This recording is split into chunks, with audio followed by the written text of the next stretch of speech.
எல்லாருக்கும் வணக்கம். சுழன்று ஏற்பினது உலகம் அதனால் உழன்றும் உழவே தலை. அப்படின்னா உலகத்தில் எந்த ஒரு டிபார்ட்மெண்ட் பெரிய வளர்ச்சி அடைஞ்சாலும் முதன்மையான வளர்ச்சி அப்படின்னு பார்த்தீங்கன்னா விவசாய தொழில். அப்படி விவசாய துறையில் அதிகமாக பண்ணுற ஒரு டிஸ்ட்ரிக்ட் தாங்க விழுப்புரம் டிஸ்ட்ரிக்ட். அந்த விழுப்புரத்தில் 74% மக்கள் வந்து விவசாயம் பண்ணிட்டு இருக்காங்க.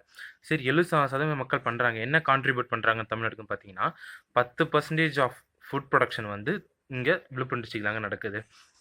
சரி, ஓகே. இதெல்லாம் கேட்ட உடனே விழுப்புரம் டிஸ்ட்ரிக்ட் வளர்ந்த டிஸ்ட்ரிக்ட் தான் அப்படின்னு சொல்லி பார்த்தீங்கன்னா கண்டிப்பாக இல்லை. 86%லேருந்து 74% வரைக்கும் குறைஞ்சிருக்கு ஃபுட் ப்ரொடக்ஷன். அது விவசாய மக்கள் வந்து விவசாயத்திலிருந்து 10% மக்கள் வந்து வெளியே வந்திருக்காங்க கடந்த ஒரு 10 வருஷ காலமாக. சரி, இதுக்கெல்லாம் என்ன காரணம் அப்படின்னு சொல்லி பின்னாடி போய் பார்த்தீங்கன்னா, சரி இண்டஸ்ட்ரீஸ் இருக்கா அப்படின்னு சொல்லி பார்த்தீங்கன்னா 86%லேருந்து 74% ஆகி மக்கள் வேலை இல்லாமல் இருந்தப்போ ஒரு வேலை வாய்ப்பு கொடுக்கணும், கவர்மெண்ட் கொடுக்கணும். ஆனால் வந்து 30 லட்சம் பேர் இருக்கிற ஒரு டிஸ்ட்ரிக்டில் 10,000த்துக்கும் கம்மியான ஒரு ஆக்குபேஷன் தான் இங்கே வந்து ப்ரொவைட் பண்ணுறாங்க. அதனால் அவங்களுக்கு அது வேலை இல்லை. சரி, ஒரு பொட்டென்ஷியல் இருக்குது அந்த டிஸ்ட்ரிக்க்கு, ஃபேக்ட்ரிஸ் வேணும்னு சொல்லி சொல்கிறீங்க. கண்டிப்பாக அது பொட்டென்ஷியல் இருக்கா அப்படின்னு சொல்லி பார்த்தீங்கன்னா கண்டிப்பாக எல்லா வகையான ரிசோர்ஸுமே இங்கே கிடைக்கிது, பொட்டென்ஷியல் இருக்குது. ஆனால் அதை வந்து யாருமே டெவலப் பண்ணுறதுக்கு ஆள் இல்லை. ஒரு சொல்கிறபடிக்குன்னு பார்த்தீங்கன்னா விரல் விட்டுன்றதுக்கு தான் இங்கே இண்டஸ்ட்ரீஸே இருக்குது.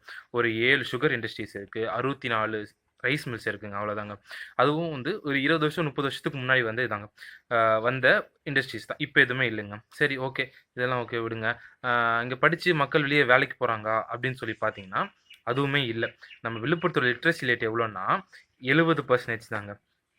அதாவது நம்ம விழுப்புரம் ஒரு வளர்ச்சி அடைஞ்சிருக்கு. என்னன்னா 2001 விழுப்புரமோட லிட்ரஸி வந்து 27வது மாவட்டமாக இருந்துச்சு. இப்போ பார்த்தீங்கன்னா 2011 32 டிஸ்ட்ரிக்டாக ப்ரொமோட் ஆயிருக்கு. இதுதாங்க லிட்ரஸியில் வளர்ச்சி. அப்போது என்னன்னா தமிழ்நாட்டிலே அதிகமான கவர்மெண்ட் ஸ்கூல் இருக்கிற ஒரு டிஸ்ட்ரிக்ட் எதுன்னு பார்த்தீங்கன்னா விழுப்புரம். ப்ளஸ் இதில் இன்னொரு பெருமை என்ன இருக்குன்னா தமிழ்நாட்டிலே அதிகமாக டாஸ்மார்க் இருக்கிற ஒரு மாவட்டமும் விழுப்புரம் மாவட்டம் தாங்க. இதுதான் எஜுகேஷனோட வளர்ச்சிங்க. சரி, ஓகே, எஜுகேஷன் வளர்ச்சி பார்த்தாச்சு, இண்டஸ்ட்ரி பார்த்தாச்சு. விழுப்புரம் வந்து வேறு எப்படியும் வெளியே வராதா அப்படின்னு சொல்லி பார்த்தீங்கன்னா இருக்குது. அதாவது ஹிஸ்டாரிக்கல் பிளேசஸ் அப்படி சொல்லிட்டு ஒரு 3-4 இடம் இருக்குங்க. அது யாருக்குமே தெரியாமல் இன்னும் இருக்குது. அதாவது 9th செஞ்சுரியில் ஒரு சின்ன கோட்டை கிடச்சிதுங்க செஞ்சியில். அதுக்கப்புறம் சிவாஜி த மராத்தா கிங் அவங்க வந்து ராஜா கோட்டை ராணி கோட்டைன்னு சொல்லி 2 கட்டினாங்க செஞ்சியில். அது ஒரு ரிமார்க்கபிள் பிளேஸ். ஆனால் அது யாராலையும் இன்னும் பார்க்காதா இன்னும் இருக்குது. சரி, அடுத்தது பார்த்தீங்கன்னா திராவிட வேதம், அதாவது 4 திவ்ய பிரபந்தம் அப்படின்னு சொல்ற ஒரு வேதம் வந்து இங்கே விழுப்புரத்தில் திருக்கோவிலூர் அப்படின்றதுல உலகளாத பெருமாள் கோயில், அந்த கோவில் தான் வந்து அந்த 4 திவ்ய பிரபந்தம் வந்து முதல்ல வெளியிட்டாங்க. அப்பேற்பட்ட ஒரு திராவிட வேதமே ஒரு தோன்றிய ஒரு டிஸ்ட்ரிக்ட் இன்னும் வெளியே வராமல் இருக்கு. சரி, ஓகே. இன்னும் அடுத்தது எங்க பார்த்தீங்கன்னா நம்ம எப்பயும் ஒரு கனவு காணுவோம், மரமே வந்து கல்லா மாறுமா அப்படின்னு சொல்லிட்டு. கண்டிப்பாக இங்கே இருக்குங்க. அதாவது நேஷனல் வுட் பார்க் அப்படின்னு சொல்லிட்டு விழுப்புரம் டிஸ்ட்ரிக்டில் இருக்கு. 3 ட்ரில்லியன் இயர்ஸ் ஆகி அந்த ப்ராசஸ் நடந்து ஒரு மரமே கல்லாக மாறி இருக்கு, நேஷனல் பார்க் இருக்குது. ஆனால் அது யாருமே கண்டுக்காமல் இருக்குது. சரிங்க, இது எதுவுமே வளர்ச்சி இல்லை. மக்களாச்சும் நிம்மதியாக இருக்காங்க பார்த்தீங்கன்னா அதுவுமே இல்லை. 2009 நேஷனல் சென்ட்ரல் பியூரோ என்ன சொல்லியிருக்குன்னா 2009 த மோஸ்ட் கிரைம் டிஸ்ட்ரிக்ட் இன் தமிழ்நாடு அப்படின்னு சொல்லி பார்த்தீங்கன்னா விழுப்புரம் டிஸ்ட்ரிக்ட். சரி, அதுக்கப்புறம் வர காலங்களில் வந்து அது சரியாக போச்சா அப்படின்னு சொல்லி பார்த்தீங்கன்னா அதுவுமே இல்லைங்க. 2012-13 நம்ம நேஷனல் கிரைம் ரேட்டோட ஒரு தனிப்பட்ட டிஸ்ட்ரிக்டோட கிரைம் ரேட் வந்து அதிகமாக இருக்குது.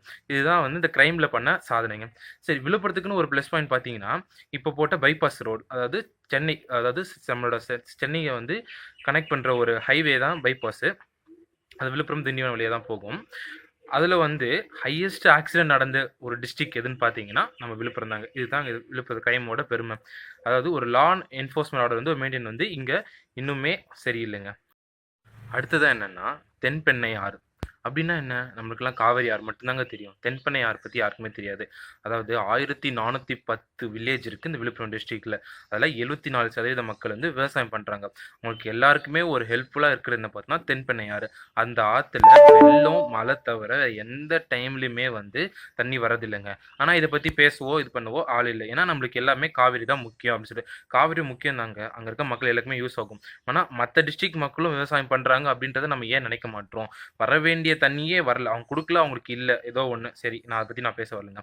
ஆனா, குடுக்க முடியும், வர முடியும் அப்படின்ற ஒரு ஆத்துல வந்து இன்னும் தண்ணி வராம, ஒழுங்கா பராமரிக்காம இருக்கே. அது ஏன் இன்னும் கண்டுக்காம இருக்கீங்க? அதுதாங்க என்னோட கேள்வி. ஓகே.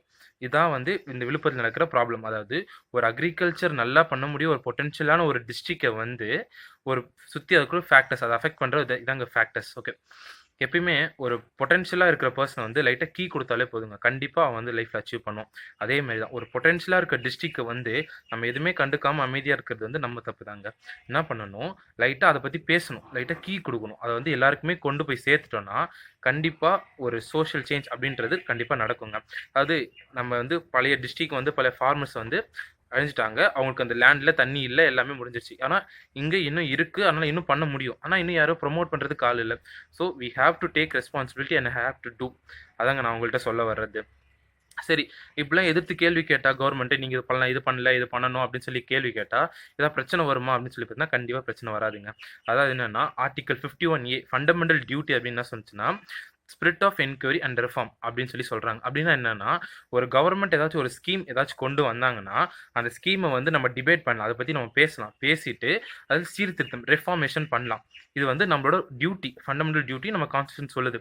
அப்புறமேட்டு வந்து அது ரைட் டு இன்ஃபர்மேஷன் ஆக்ட் 2005 அதுபடி ஒரு கவர்மெண்ட் வந்து என்ன பிளான் பண்ணுது, என்ன பண்ண போகுது, பாஸ்ட் ரெக்கார்ட்ஸ் என்ன அப்படின்னு சொல்லி நம்ம எல்லாத்தையுமே கவர்மெண்ட் ரெக்கார்ட்ஸ் வந்து நம்ம எல்லாத்தையுமே இன்ஃபர்மேஷன் கலெக்ட் பண்ணிக்கலாங்க.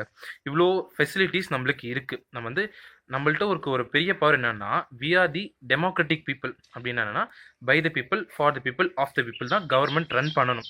ஸோ நம்ம என்ன சொல்றோமோ நம்மளுக்கு என்ன தேவையோ அதுபடி தான் கவர்மெண்ட் பண்ணணும். அப்படிதாங்க இந்த இந்தியா வந்து ஃபார்ம் ஆயிருக்கு டெமோக்ராட்டிக்கா. ஸோ நம்ம வந்து கொஷின் பண்ணணும். நம்மளோட உரிமை அது. ஓகே. அதாவது இந்த மாரி பல டிஸ்ட்ரிக்ட்ல பல ப்ராப்ளம்ஸ் இருக்கு. அதாவது ஒரு டிஸ்ட்ரிக்ட் வந்து வளரணும்னா அதோட ப்ராப்ளம்ஸ் வந்து நம்ம தேடி கண்டுபிடிச்சி மற்றவங்களுக்கு கொண்டு போய் சேர்க்கணும். அதை வந்து 4 பேர் இது பேசணும். அப்போ அந்த ப்ராப்ளம் சால்வ் ஆகும். எனக்கு தெரிஞ்சதை இங்கே விழுப்புரம் டிஸ்ட்ரிக்ட்ல இருந்ததை நான் உங்ககிட்ட கொண்டு போய் சேர்த்துட்டேன். இது மாதிரி உங்கள் டிஸ்ட்ரிக்ட்ல என்ன இருக்கோ அதையும் நீங்கள் கலெக்ட் பண்ணுங்க. கலெக்ட் பண்ணி 4 பேர் கொண்டு போய் சேருங்க. கண்டிப்பாக சோஷியல் சேஞ்ச் நடக்கும். இந்தமாரி பண்ணால். இந்த வீடியோ உங்களுக்கு பிடிச்சிருந்துச்சுன்னா கண்டிப்பாக கமெண்ட் பண்ணுங்கள், லைக் பண்ணுங்கள், ஷேர் பண்ணுங்கள். இது மாதிரி இன்னும் நிறைய வீடியோ பண்ணணும் ஏதாச்சும் டாபிக் பார்த்தீங்கன்னா அதையும் கமெண்ட் லீவ் பண்ணுங்கள். Hoping for a change. Thank you.